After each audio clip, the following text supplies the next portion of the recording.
Salem Aerial.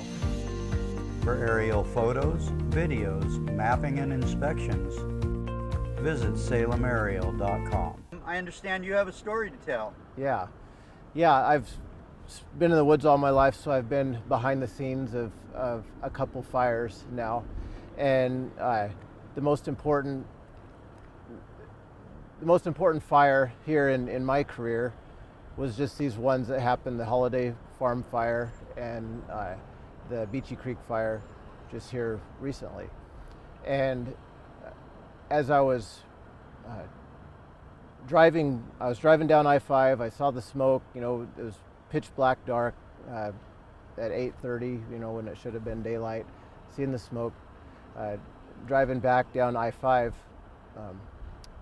from a logging job that we had, I was listening to a radio conversation about fires that were being started, that were being ignited just east of my own hometown, which is Sweet Home. And it really made me think, because I'm listening to that. And because ultimately, at the end of the day, wildfires north of Sweet Home in the North San Am Canyon destroyed several communities, which we all know about. Really just exploded. Yeah. Gates, Lyons, Detroit, Mill City was affected. You know, massive. This is huge loss. And that's in the canyon just north of Sweet Home. In the canyon just south of Sweet Home, another fire blew up, the Holiday Farm fire. And the end result of it is it destroyed Vida, or most of Vida. It destroyed Blue River and lots of homes in between. And geographically, Sweet Home and these other two canyons are really very similar. Sweet Home is a town right in the middle of, just right at the head of a large drainage.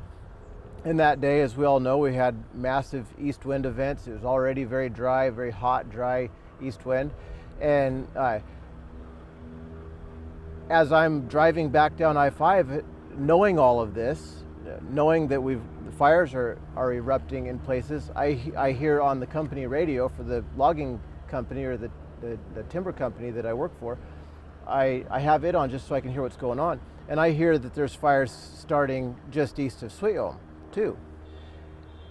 You know, able to be blown right through our town. And the extreme winds that night or that day were just as extreme in the Sweet Home area as they were anywhere else. Totally the same. Yeah. 35 mile an hour gusts. Yep. On our logging job, there was huge trees. I've never seen trees that big blow down in the summertime. So that's just outside of Sweet Home. So it was bad.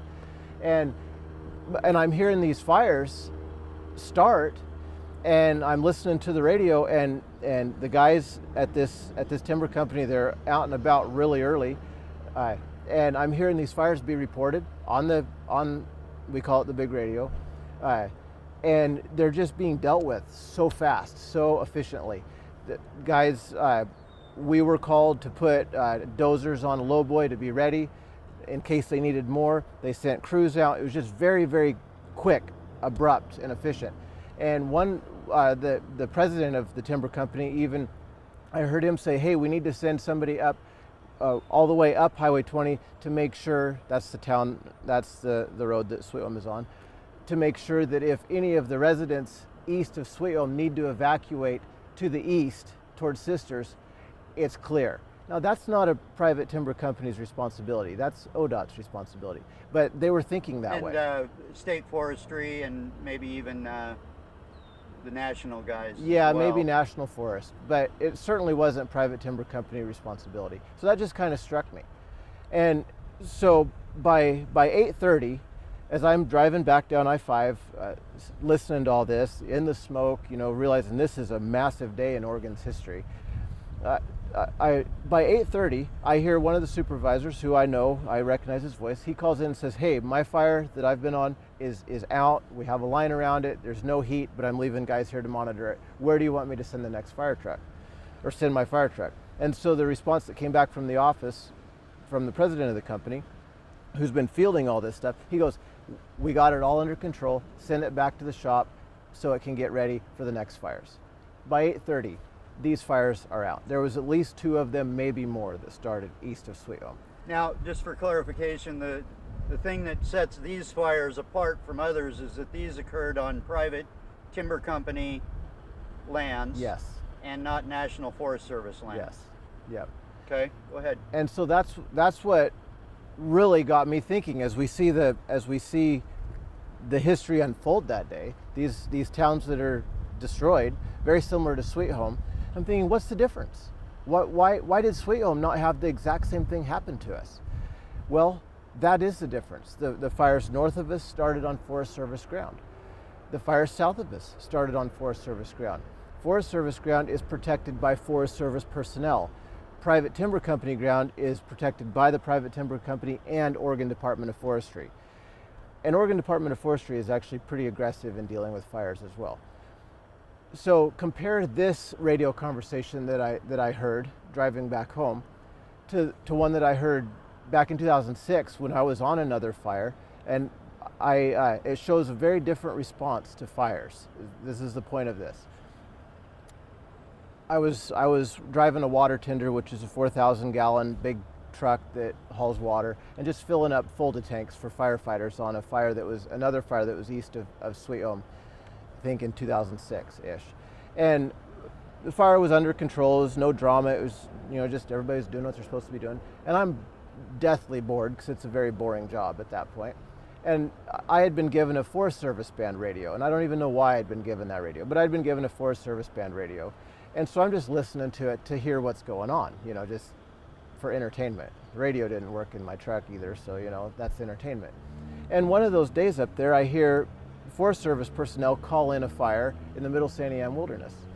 And man, it's September. I'm thinking this is going to be exciting. They're going to actually do something. It's September. It's dry.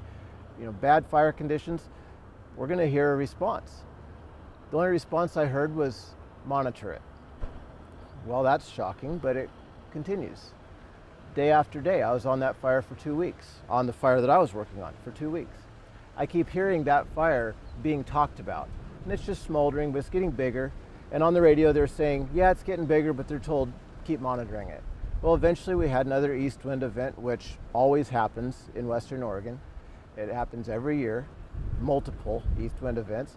And that fire blew up and became a really large wildfire, and Forest Service spent the rest of the summer until the rains came fighting that fire. Now, there was no loss of life there, thankfully. There was no loss of structures or that towns. Was only as a result of the location. Yeah. Not the size of the fire or the danger. It was in a wilderness area. It was in a safe location. But the response really was markedly different. Private timber companies don't monitor fires. They get on fires. Land that Oregon Department of Forestry protects, they don't monitor them either. They get on them.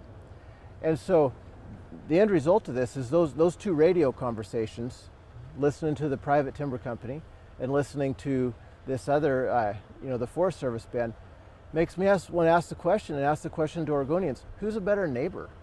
Is it a timber company, a private timber company, or would it be the Forest Service? If I was living with Forest Service ground near me, I'd be very concerned in the summertime. And the end results of the events of Tuesday, September 8th, really speak for themselves. This is a management issue. And I was particularly angered within the week of these massive fires starting. Within that week, the smoke literally hadn't cleared yet. And Governors Jay Inslee and Kate Brown, Washington and Oregon governors, were already saying with absolute surety, they were certain that this here is going to be the new normal, and this was caused by global warming. And I just think, what a give-up response. This doesn't have to be the new norm. East wind events happen. Dry summers happen. They have in all my years of being in the woods. No, these can be dealt with. These issues can be dealt with by policy. And so the end result of what I'm saying is that land use policy, especially as it relates to national forest ground, affects all Oregonians, whether you live near it or not. The whole Willamette Valley was coated in smoke 2 weeks ago. And I want to say that it's largely because of policy.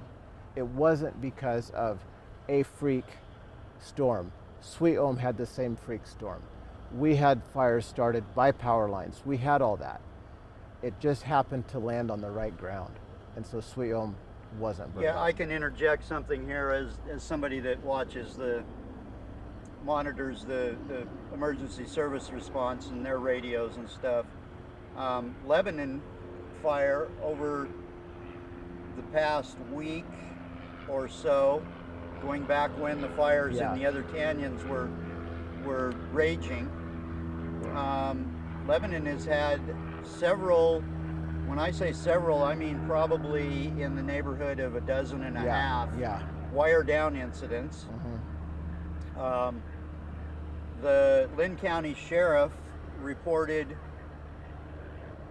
some days back that early morning hours of one day they responded to 8 suspicious fires in the woods around Lebanon and Sweet Home. And yet none of these events have turned into the destruction of Sweet Home in Lebanon. So it's a big difference. what are your thoughts about managing the forest as far as underbrush and debris that gets left laying on the ground? How much of a problem is this when it comes to this subject? Yeah, that's a huge issue. The Holiday Farm Fire, you can read on the Oregon Department of Forestry's website where they talk about the cause of fire and how it got so big. They say it started on National Forest ground, Forest Service ground, and it became huge, however we want to say it. It got big in the dense underbrush and heavy canopy of the National Forest ground. And from there, it got massive. There was no way that you could keep it from getting into private timber companies. So it burned up a lot of private timber company ground as well. But so all that to say, management has a huge influence on this.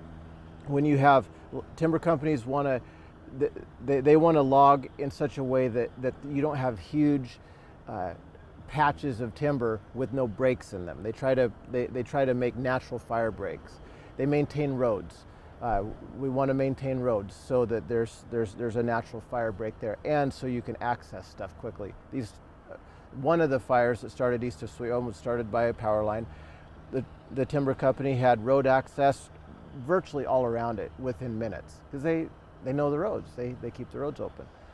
So, and then another thing, and I've heard, even talking to Forest Service people, when I was just working on the Holiday Farm Fire, I ran into some good Forest Service guys. They're all into fighting this fire, and they're saying how hard it is to fight fire when you have dead snags everywhere, because these dead snags are a huge hazard. Plus, they're a Roman candle. They send sparks, and they were just saying, and they didn't realize extreme fuel. Yeah.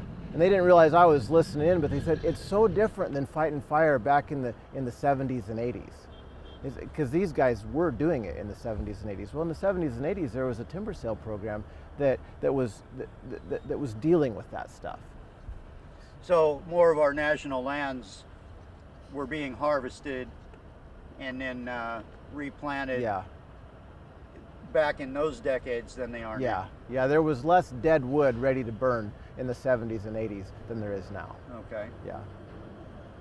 So ultimately, what do you think is the cause of this, for lack of a better word, apathy on the National Forest Service part? Yeah. Do they think that these little fires just don't matter? I really don't know. I haven't talked to enough of them. I really don't know. What I do know, in what I have, the ones that I have talked to is on this fire, on the Holiday Farm Fire, I was talking to several of them, and they said, you have no idea how difficult it is to get anything to happen because we have to do studies on impact studies, and we have to do this and we have to do that. It's all policy that they have to, their hands are tied. Even the ones that really want to get on it and deal with it, their hands are tied. And so at some level, we, the people, need to make this not a political issue and need to say, hey, we want healthy forests. Let's push our legislators to read data, to study this and make it not a political issue and say, what do we need to do to have healthy, safe forests? It doesn't mean logging everything. It means managing it. That would mean, oftentimes meaning just keeping the stuff on the ground cleared up, right? Yep. Maintaining roads. That would be a huge thing. In fact, on the Holiday Farm fire, all we were doing was cutting a 30-foot strip to the side of a road, so 30 feet from the edge of a road, setting it aside, and then cleaning it down to bare dirt for a fire break. That right there will have a massive influence. Because the road's already... It's already a fire break. What, 20, 30 feet yeah, wide? Yeah. And so if the Forest Service implemented that as part of their thinning program, say, hey, we want to see when we have a small harvest, we'd like part of this road to be harvested that way, so that we create a fire break. Things like that. Now, when it comes to managing and thinning, are these activities something that private logging companies would be eager to do for the lumber, for the materials? Yeah, they would, yeah. So it wouldn't be a big cost to the taxpayer no.